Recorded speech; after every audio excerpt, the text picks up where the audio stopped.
نیم دراز لیٹے لڑکے کے منہ پر دہاڑتے ہوئے بولے، تم اور تمہاری ماں کبھی نہیں سدھرنے والے۔ تم اور تمہاری ماں سے میری خوشیاں برداشت کیوں نہیں ہوتی؟ تم لوگ میرے اوپر عذاب ہو، میں تنگ آ چکا ہوں تم لوگوں کے روز روز کے ان جھنجھٹوں سے۔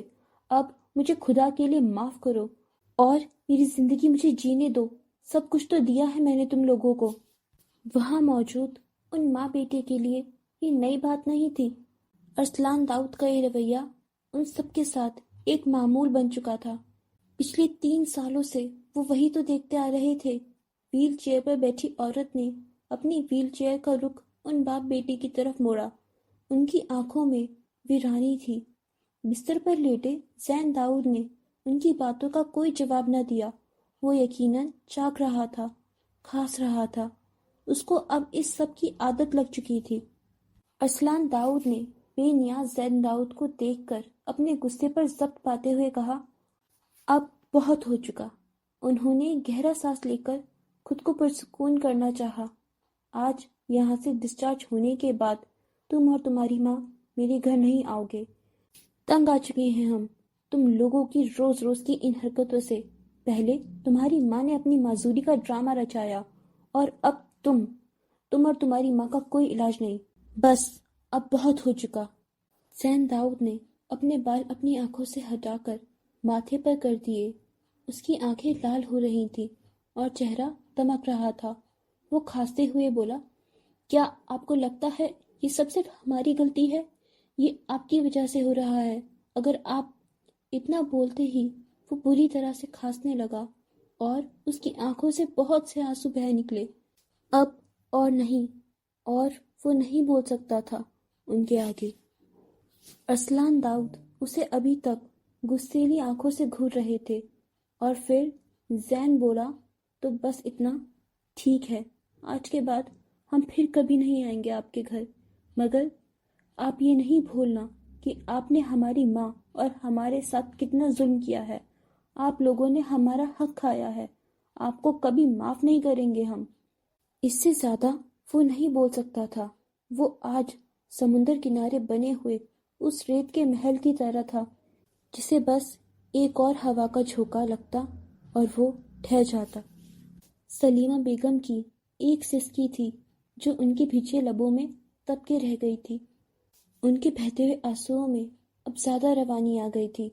انہیں پتا تھا یہ جو شخص آج ان کے سامنے کھڑا ہے یہ ان کا ارسلان داؤد نہیں تھا۔ ان کا ارسلان داؤد تو 3 برس قبل کہیں کھو گیا تھا، اب جس کو تلاش کرنے کی امید بھی انہوں نے چھوڑ دی تھی۔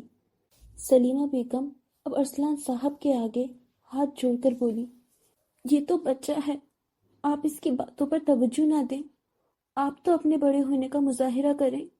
میں کہاں جاؤں گی اپنے 2 چھوٹے بچوں کو لے کر؟ یہ تمہیں اب بچہ لگتا ہے؟ یہ کوئی بچہ نہیں ہے۔ اس لڑکے کے بہت پر نکل آئے ہیں، اتنے کہ اب میں انہیں سنبھال نہیں سکتا۔ اب کہ انہوں نے گہری سانس لیتے ہوئے کہا، اگر آج رات تم لوگ میرے گھر واپس آئے تو تبھی کہ تبھی سلیمہ بیگم میں تمہیں طلاق دے دوں گا۔ سلیمہ بیگم نے روتے ہوئے بے اختیار اپنے منہ پر ہاتھ رکھ دیا۔ ابھی زین کچھ بولنے والا تھا کہ ارسلان صاحب تیزی سے باہر کی جانب بڑھے اور کمرے کا دروازہ اسی دھڑام کی آواز سے بند کرتے ہوئے چلے گئے۔ ایک بار پھر سے کمرے میں وہی سکوت چھا گیا تھا۔ اب کہ جب ارسلان صاحب وہاں سے گئے تو اس ماں اور اس کے بچوں کے سر سے ان کی چھت بھی چھین کر چلے گئے تھے۔ ایک بار پھر سے آرام سے دروازہ کھلا اور اس بار دروازے سے داخل ہونے والی 16 سالہ دیا داؤد تھی، جس کی سنہری آنکھیں زین داؤد کی آنکھوں سے مشابہت رکھتی تھیں۔